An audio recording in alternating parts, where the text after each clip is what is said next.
शांतं शाश्वत सुंदरकांड मनघम निर्वाण शांति प्रदम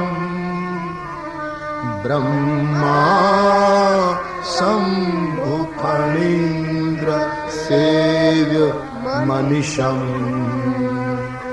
वेदांत वेद्यं विभु रामाख्यं जगदीश्वरं मायामनूषं हरि वन्दे हम करुणाकरं रघुवरं भूपाल સુંદરકાંડના પ્રથમ મંત્રમાં પ્રભુની સ્તુતિ કરી છે, બીજા મંત્રમાં પ્રભુની પાસે એક માંગણી કરી છે. નાન્યા સ્પૃહા રઘુપતે હૃદય સ્મદીયે સત્યમ વદામિ ચ ભવાન અખિલાંતરાત્મા ભક્તિ પ્રયચ્છ રઘુપુંગવ નિર્ભરામે આમાદિદોષ રહિતં કુરુ માનસં. અમને નિર્ભર ભક્તિનું દાન કર પ્રભુ, આટલી માંગણી કરી. ત્રીજા મંત્રમાં હનુમંત બાબાની સ્તુતિ.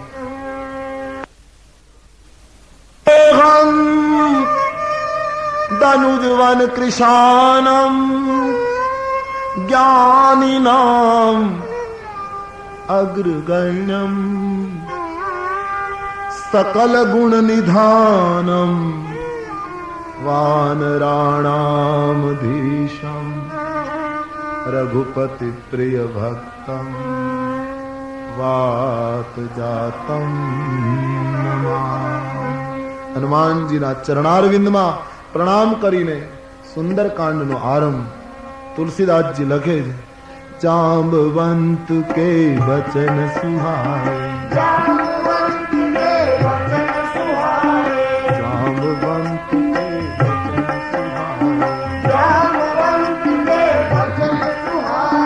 સુનિ હનુમંત હૃદય અતિ ભાય,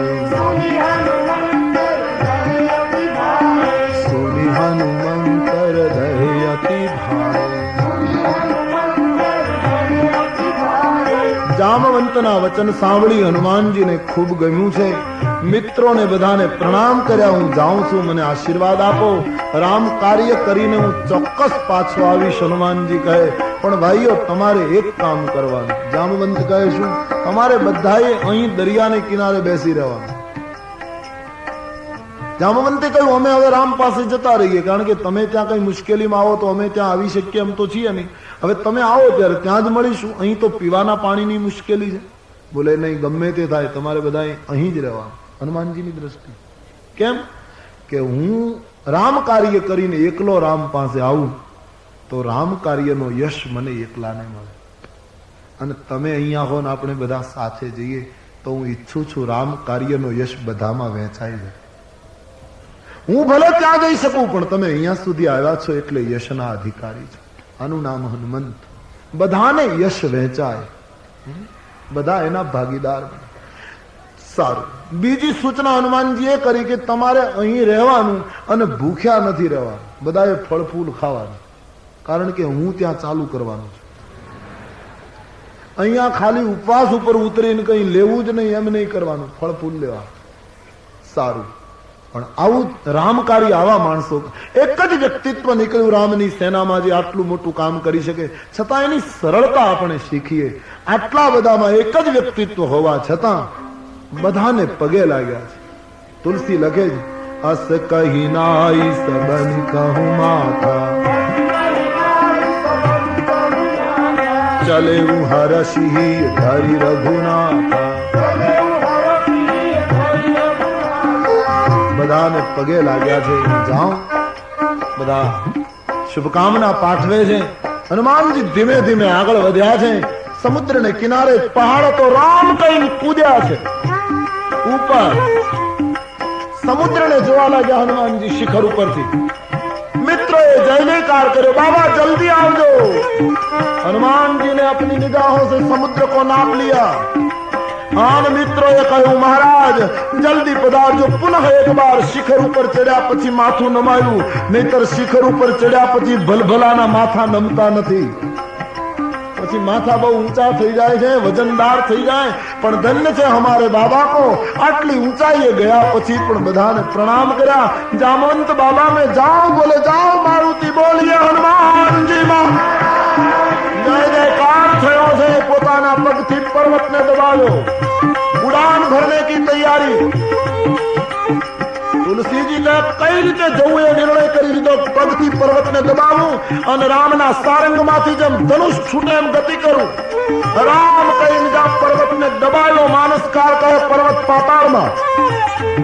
જેમ ચીભડું પાકેલું હોય અને એના ઉપર હાથીનો પગ પડે અને એના બીજ બધા બહાર નીકળે, એમ હનુમાનજીનો પગ પડતા પર્વત પાતાળમાં અને જમીનની અંદર રહેલી કાંસુ, સોનું, ચાંદી આ બધી ધાતુ પીગળીને બહાર નીકળી ગઈ.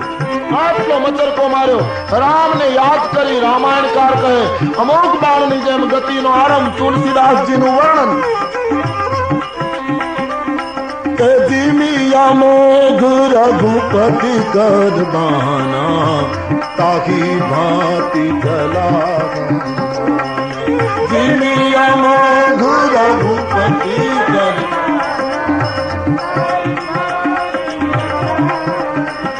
તાકો જલ નિધિ રઘુપતિ દૂત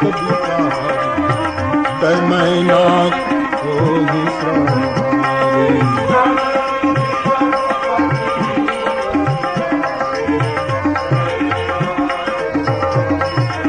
बार बार रघुवीर ने याद करी. हनुमान जी ने उड़ान शुरू થઈ ગઈ. અર્ધો દરિયો તો હનુમાનજીએ પસાર કરી લીધો આકાશ માર્ગે.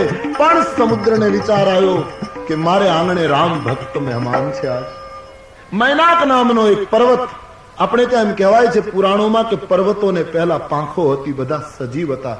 પણ અભિમાની બનીને ગામડાઓની ખલાસ કરવા લાગ્યા. ગામડા ઉપર પડીને એટલે ઇન્દ્રએ વજ્ર મારીને પર્વતોની પાંખો કાપી નાખી. પછીથી જ્યાં પડ્યા ત્યાં બધા સ્થિર થઈ ગયા. એમાંનો એક મૈનાક નામનો પર્વત એ સમુદ્રને શરણે થઈ ગયો. ઇન્દ્રનું વજ્ર અટકી ગયું, એ હજી જીવતો રહ્યો. આજ સમુદ્રએ કહ્યું કે તમે બહાર નીકળો અને હનુમાનજીને થોડી વાર વિશ્રામ આપો. મૈનાક બહાર સુવર્ણનો પર્વત છે. મૈનાક એમાં સુવર્ણની ધાતુ બહુ હશે કદાચ. હનુમાનજી એને કહ્યું બાબા થોડી વાર વિશ્રામ લો. એના માથા ઉપર હાથ મૂકીને હનુમાનજીએ કહ્યું રામ કાજ કિન હે બિના મોહી કહા વિશ્રામ. ભગવાનનું કાર્ય ન થાય ત્યાં સુધી મને વિશ્રામ ક્યાં છે? પણ હું માથા ઉપર હાથ મૂકીને આપનો સ્વીકાર કરું છું. રોકાતો નથી, અસ્વીકાર પણ નથી, સ્વીકાર પણ નથી. હનુમાનજી કારણ કે રામનું કાર્ય કરવા નીકળીએ ને ત્યારે પહેલી મુશ્કેલી સોનાનો ડુંગરો આડો આવે કે તમે થોડુંક અહીંયા રોકાઈ જાઓ. પણ સોનું કોઈને આરામ આપી શક્યું? જેને હદ કરતા વધ્યું એના આરામ ઉલટાના ગયા છે. સુવર્ણ કોઈને આરામ આપી શક્યું નથી. હનુમાનજી ન સ્વીકાર ન ઇનકાર કરીને આગળ વધ્યા. હવે હનુમાનજીની યાત્રામાં 3 વિઘ્નો આવ્યા છે. સુરસા નામની સર્પિણીને દેવતાઓએ કહ્યું કે તમારે પાંખો છે, આકાશ માર્ગે હનુમાનજીની સામે જાઓ અને હનુમાનજીની કસોટી કરો કે એનામાં બુદ્ધિબળ કેટલું. આવી સુરસા હનુમાનજીને કહેવા લાગ્યા આજે મને દેવતાઓએ ખોરાક આપ્યો, હું તને ખાઈ જઈશ. હનુમાનજી અટકી ગયા. કહો માતાજી મને ખાવાથી તમને જો તૃપ્તિ થતી હોય ના તો હું મારા જીવનને ધન્ય માનીશ. પણ એક વિનંતી, રામ કાર્ય કરી આવું, સીતાજીનો સંદેશ પ્રભુને આપી આવું, પછી રામ ભક્તનું વચન છે સામેથી તારા મોઢામાં પ્રવેશ કરી મારો કોલ છે, પણ અત્યારે મને જવા દે માં.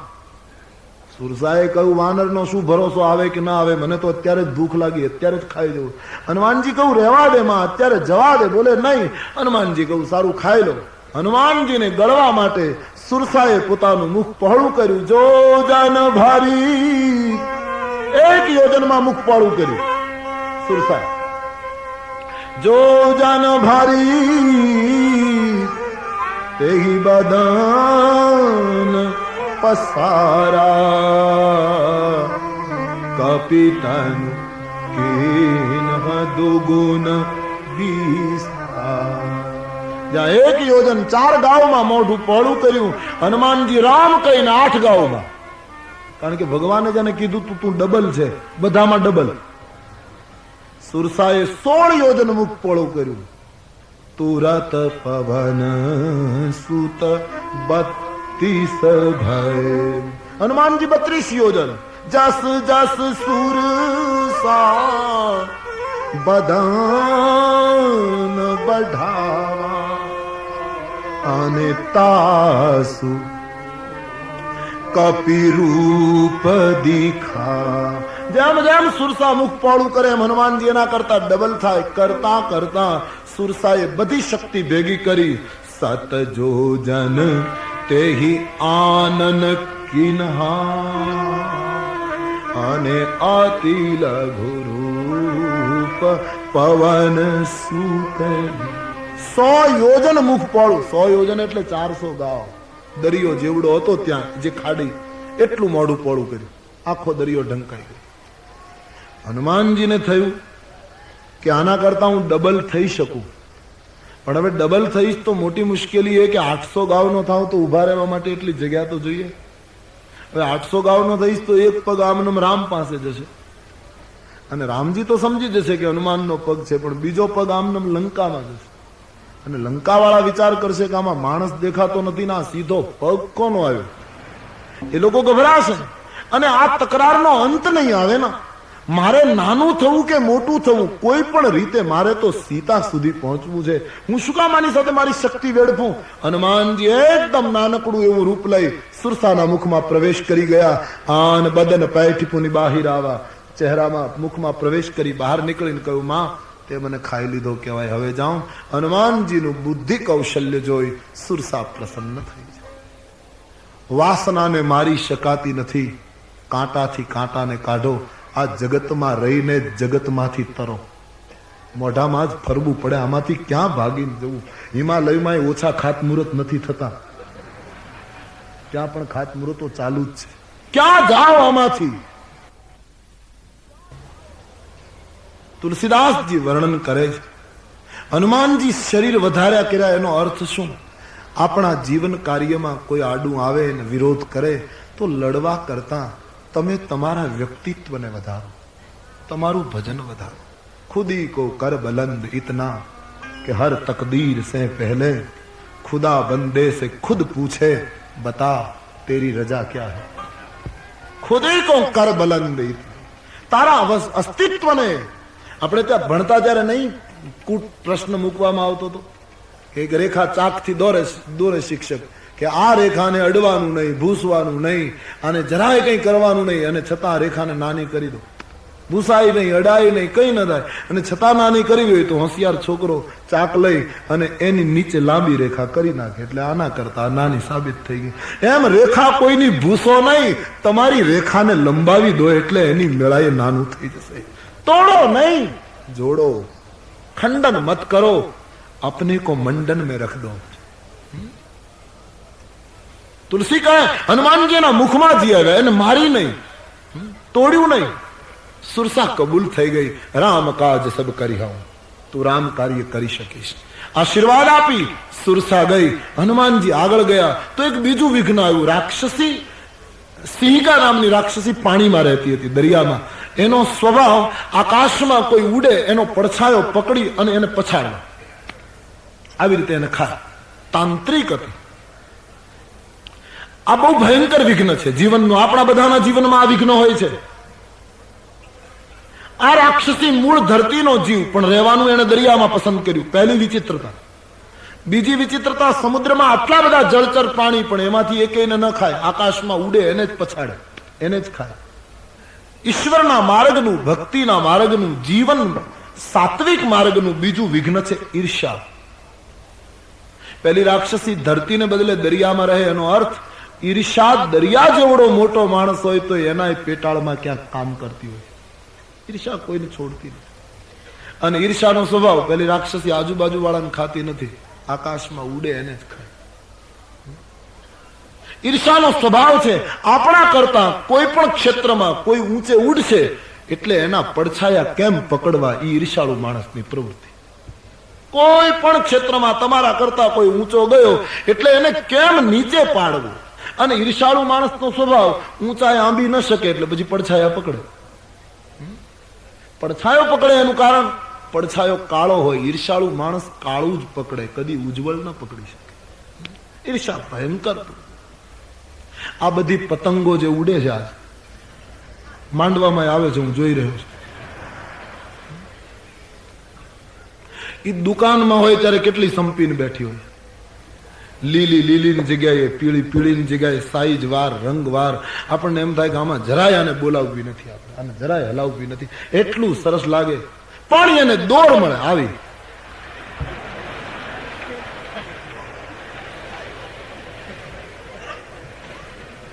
દુકાનમાં બેઠી હોય ત્યારે એટલી સરળતાથી બેઠી હોય, પણ એને દોર મળે અને જ્યાં ઉપર ઉડે ત્યાં બીજો એને કાપવાની કોશિશ કરે. જ્યાં સુધી દુકાનમાં હતી ત્યાં સુધી કેટલો સંપ, કેટલી સરળતા આપણને દર્શનીય લાગે. પણ સમાજની પતંગોને જ્યારે જ્યારે દોર મળ્યા છે, કોઈને સત્તાનો દોર, કોઈને આ ગાદીનો દોર, કોઈને પ્રવૃત્તિનો દોર, કોઈને પદવીનો દોર, કોઈને પૈસાનો દોર, કોઈને પ્રતિષ્ઠાનો દોર, આ બધા દોર મળ્યા છે ત્યારે આ પતંગો બધી ઉડી છે. અને ઉડી છે ત્યારે સાવધાન રહેવું જોઈએ કે બીજાના મીણ પાયેલા દોરા ક્યારે કાપી નાખશે એ કઈ કહેવાય. આ આકાશ વિરાટ છે, આમાં તો કેટલાયની પતંગો કપાઈ ગઈ છે. અને તમે ધ્યાન, પતંગ કપાય ત્યારે એની કેવી દશા થાય. શહેરમાં તો હવે ઝાડવા રહ્યા નહીં એટલે શું કહું, પણ ગામડાઓમાં તો ક્યાંક બાવળમાં ભરાય ના ચિરાઈ જાય. એની કોઈ હસ્તી નથી રહેતી.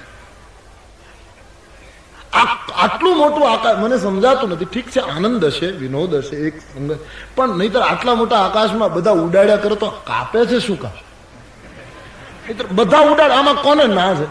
આમાં પાસપોર્ટ લેવો ન પડે, આમાં ગમે ત્યાં ઉડાડો,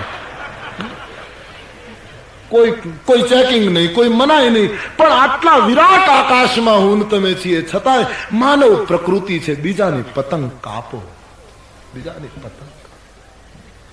સમાજની પતંગોને જ્યારે જ્યારે દોર મળ્યા છે ત્યારે પતંગો કપાય છે.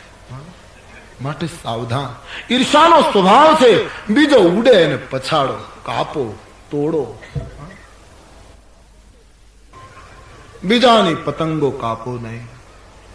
વિરાટમાં ઉડતી પતંગોને આદર આપો કે પ્રભુ આની પતંગને હજી ઉન્નત બનાવે. પણ ઈર્ષાએ પડછાયા પકડ્યા છે, પતંગો કાપવાની કોશિશ કરી. આ બીજું વિઘ્ન છે, ઈર્ષા. આપણામાં શક્તિ ન હોય તો દુઆ આપીએ, પણ કોઈને પાડવાની કોશિશ શું કામ કરીએ? પણ આ ઈર્ષાનો પ્રકાર છે. હનુમાનજીના પડછાયા, અને કેટલું તત્વજ્ઞાન. મુझे ये प्रसंग बहुत अच्छा रहता है, કારણ કે પડછાયાને જ લોકો પકડે છે. કરુણા કેવી! કારણ કે વ્યક્તિની સામે તો આવી ન શકે, સાબિત ન કરી શકે, દલીલ ન કરી શકે સત્યની આગળ, પછી પડછાયા ફાંફા મારે. હનુમાનજી મહારાજનો પડછાયો જब દબાવ્યો, મારુતિની ગતિ રોકાઈ ગઈ. કોણ છે? એકદમ ઘુરમી ખાય નીચે આર્તાવેત મુષ્ટિકાનો પ્રહાર કરી સિંહિકાને મારી નાખી. તુલસી કહે ઈર્ષા મરે નહીં ત્યાં સુધી ભવસાગર તરાય નહીં. બારથી લાંઘી ગયો ઉમતી ધીરા સામે કિનારે, સમુદ્ર તરાઈ ગયો. સિંહિકાને માર્યા પછી કોઈ યાત્રા બાકી ન રહી. હનુમાનજી કિનારે પહોંચી ગયા. લંકાની સુંદર રમણીયતા હનુમાનજીએ જોઈ. એક પર્વત ઉપર ચડીને હનુમાનજી લંકા જુએ છે. ચારે બાજુ સોનાનો કિલ્લો જોયો હનુમાનજીએ. હનુમાનજી વિચારે મેં રાવણને જોયો નથી, પણ રાવણ છે બુદ્ધિશાળી, એ નક્કી થઈ ગયું. કિલ્લો જોયા પછી નક્કી કર્યું. કારણ કે દુનિયામાં બધા કિલ્લા તોડી શકાય, સિમેન્ટના, પથ્થરના, લોખંડના, પણ સોનાના કિલ્લાઓ ભલભલા ત્યાગીઓ પણ તોડી શકતા. ભક્તિ સુધી તો ત્યારે જ પહોંચી શકાય જ્યારે સોનાનો કિલ્લો તૂટે. હનુમાનજીએ લંકાનું દર્શન કર્યું. અનેક અપ્સરાઓ નૃત્ય કરે છે. બાબાજી લખે છે, બન બાગ પવન બાગ, બન બાગ પવન બાગ,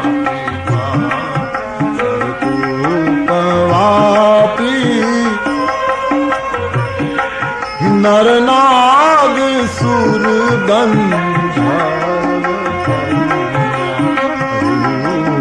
મુનિ મન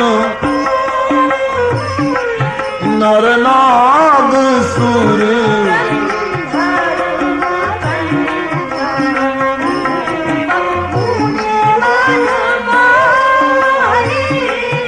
વનબાગ ઉપવન વાટિકાઓ લાગી છે. તુલસીજી લખે છે ગંધર્વો અને કિન્નરોની કન્યાઓ એવી રીતે ફરે છે કે ભલભલા મુનિઓના મન પણ આકર્ષિત થાય. આવી રીતે માદક દ્રશ્યો હનુમાનજીએ જોયા. કોઈ જગ્યાએ શરાબ પીવાય છે લંકામાં, કોઈ જગ્યાએ માંસ ભક્ષણ થાય છે, કોઈ જગ્યાએ મલ્લ યુદ્ધ થાય છે. હનુમાનજીએ જોયું ચારે બાજુ પુષ્કળ રાક્ષસો ચોકી કરે છે લંકાને. સોનું બહુ હોય ને ત્યાં રક્ષણ બહુ હોય. જ્યાં સુવર્ણ વધે ત્યાં સંરક્ષણ રાખવું પડે. લંકામાં સુવર્ણ પુષ્કળ. કોઈ વિદ્વાને બહુ સરસ શોધ્યું છે કે જે શબ્દની પાછળ કા આવે ત્યાં સોનું બહુ છે. લંકા પુષ્કળ સોનું, દ્વારિકા આખી સોનાની હતી પછી ડૂબી ગઈ. અમેરિકા જ્યાં જ્યાં કા લાગ્યું ત્યાં પછી ગોચા કરજો તમે આગળ. લંકા, દ્વારિકા, અમેરિકા, આફ્રિકા, જ્યાં જ્યાં કા શબ્દ આવ્યો છે ત્યાં સુવર્ણ પુષ્કળ દેખાય. પુર રખવારે દેખી બહુ કપિ મન કિન્હ વિચાર અતિ લઘુ રૂપ ધરો નિશી નગર કરો. આટલા બધા ચોકીદારો લંકાની ચારે બાજુ ચોકી કરે.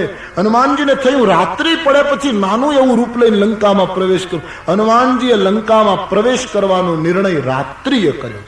અંધારામાં જાઓ. શું કામ? દીર્ઘ દ્રષ્ટિ છે. હનુમાનજીએ વિચાર્યું કે કોઈનું અંગત વ્યક્તિનું જીવન બરાબર જોવું હોય તો રાતના અંધારામાં જ જોવાય. દિવસના અજવાળામાં તો બધાને ફરજિયાત સભ્ય થઈને ફરવું પડે. સમાજની બીક છે. જેમ તેમ ફરીશું તો દુનિયા ટીકા કરશે. સદગ્રહસ્થ થઈને સમાજમાં ફરવું પડે છે અજવાળામાં. બાકી રાતના અંધારામાં એકાંત કેટલું પવિત્ર છે એને હનુમાનજીને જોવું છે. માટે અતિ લઘુ રૂપ ધરો નિશી નગર કરો પૈસા.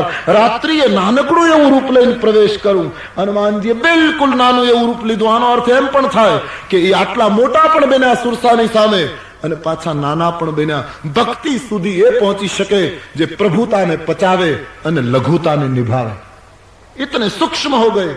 મસક સમાન રૂપ કપિ, મસક સમાન રૂપ કપિ ધરી, મસક સમાન રૂપ કપિ ધરી. લંકા ચલે સુમિરી નરહારી, લંકા ચલે સુમિરી નરહારી. મસક સમાન રૂપ કપિ ધરી. ધ્યાન દેના. હનુમાનજી મચ્છર જેવડા નાના બની ગયા. વિચાર્યું હશે રાત્રિના અંધારામાં મચ્છર ફરતું હોય, ઉડતું હોય તો ચોકીદારો મને પકડી નહીં શકે. એમ માનશે કે મચ્છર છે. મચ્છર જેવડા નાના બન્યા. અને મચ્છર ગમે તેના શરીર ઉપર બેસે. મચ્છર એમ કે આ સમ્રાટ છે તેને મારે ન કરડવું. સમ્રાટ કે શૈતાન, સામાન્ય કે વિશિષ્ટ, આ બધાના અંગને મચ્છર સ્પર્શ કરી શકે. જીવન જોવા માટે હનુમાનજી આવું નાનકડું એવું રૂપ પસંદ કર્યું. સૂક્ષ્મ બન્યા, લઘુ બન્યા.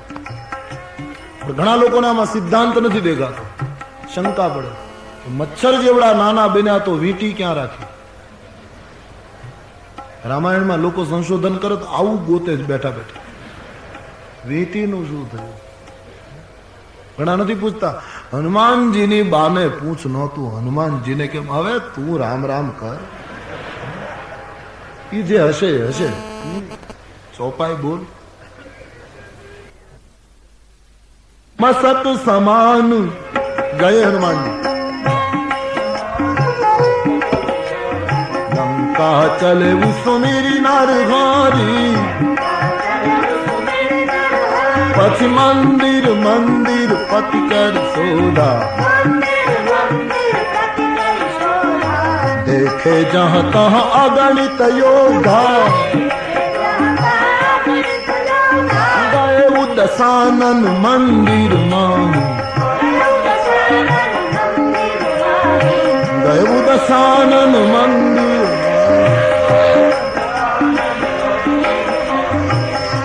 किए, गए दशानन मंदिर माही,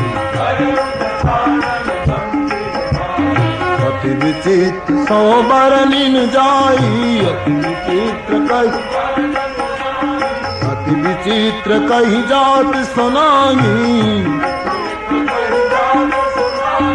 एक एक मंदिर में हनुमान जी प्रवेश करे पण क्यांय सीताजी देख आ रावणनी विचारधारा हती।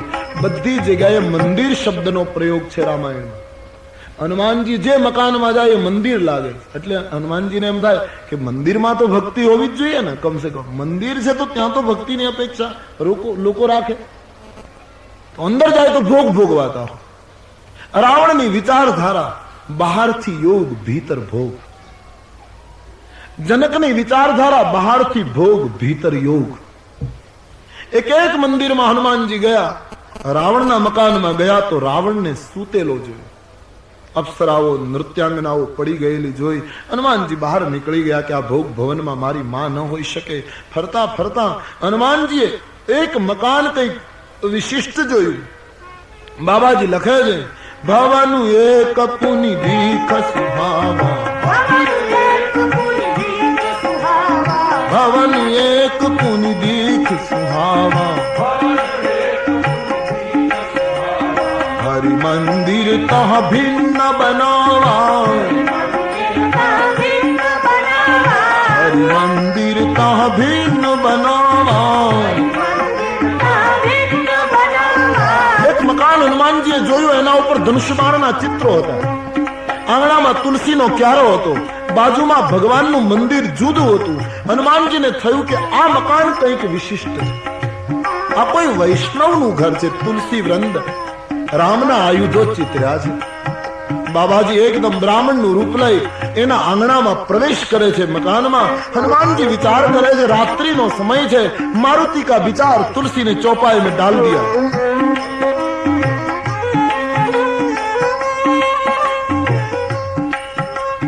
लंका निशिचर निकर निवासा, यहाँ कहाँ सज्जन कर बासा, यहाँ कहाँ सज्जन कर बासा।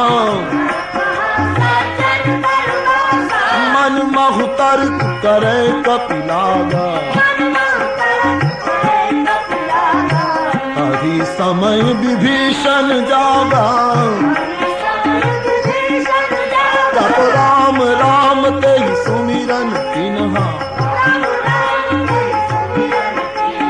हृदय हर्ष कपि सज्जन चिन्हा। अहि लंका निशिचर निकर निवासा, यहाँ कहाँ सज्जन कर वासा। हनुमान जी विचार करे लंका राक्षसोनी नगरी, आमा सज्जन क्यांथी? मनमा मनमा हनुमानजी तर्क करवा लाग्या। एज वखते विभीषण जाग्या। विभीषणનું ઘર હતું। હનુમાનજીનું આવવું અને વિભીષણનું જાગવું કેટલી બડી ક્રાંતિ છે। આપણા જીવનમાં જ્યારે હનુમંત જેવો કોઈ સંત આવશે ત્યારે જ આપણી જાગૃતિ થશે, નહીતર તો બધા સૂતેલા છે। मोह निशा सब सोवनिहारा, अयोध्या कांड। मोह निशा सब सोवनिहारा, देखत सपन अनेक प्रकारा। જીવનમાં જ્યારે કોઈ સંત પદાર્પણ કરે છે ત્યારે જીવ જાગે, અને જાગ્યા પછી કઈ બીજું થોડું બોલવાનું હોય, રામ જ બોલવાનું હોય, પછી હરામની વાત ન હોય, રામની જ વાત હોય। વિભીષણ રામ રામ કહીને જાગ્યા। હનુમાનજી નાચવા લાગ્યા કે આ તો રામ ભક્ત નીકળ્યો। અતિ આનંદ થયો। જેની જોટા વાટ ઈ શેરીમાં સામા મળ્યા। તુલસીદાસજી પ્રાચીન દોહો છે આપણા સૌરાષ્ટ્રનો। જે ભાવ હતો, જે લાગણી હતી, એ જ તત્વ નીકળ્યું છે। રામ ભક્ત જ પાછો નીકળ્યો. હનુમાનજી નાચવા લાગ્યા.